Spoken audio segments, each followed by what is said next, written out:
चलिए शुरू करते हैं। तो सबसे पहले तो ये जान लें कि आखिर ये इम्पोर्टेंट क्यों है स्टूडेंट्स के लिए।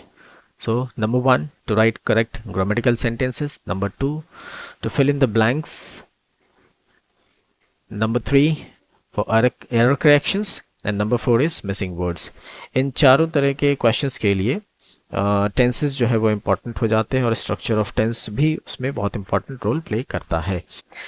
तो अगर हमें स्ट्रक्चर ऑफ टेंसेस जानना है तो सबसे पहला क्वेश्चन तो ये आता है कि कितने स्ट्रक्चर्स हम लोगों को बनाने हैं। सो जो बेसिक स्ट्रक्चर्स है टेंस के अंदर वो कितने होते हैं? 72 होते हैं।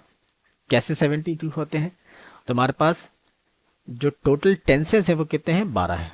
कैसे?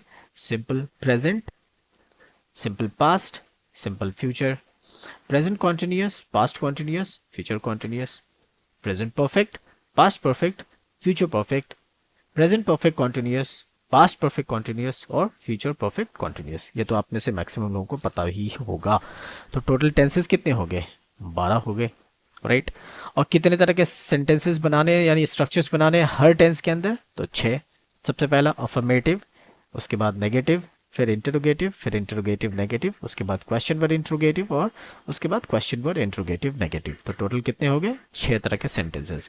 इनको अगर आप मल्टीप्लाई करेंगे तो टोटल कितने बनेंगे? Total 72 structures. तो बेसिक स्ट्रक्चर जो टेंसेस के अंदर बनते हैं वो कितने बनते हैं? 72 बनते हैं। ठीक है, तो कैसे बनता है स्ट्रक्चर टेंस का, इसको सीखने के लिए जो सबसे पहली चीज़ है इसके बाद वो क्या है, हमें ये जानना है कि किस टेंस में कौन सा मेन वर्ब टेबल यूज़ होता है, राइट। उसके बाद हमें क्या जानना है, किस टेंस में कौन सा हेल्पिंग वर्ब टेबल यूज़ होता है।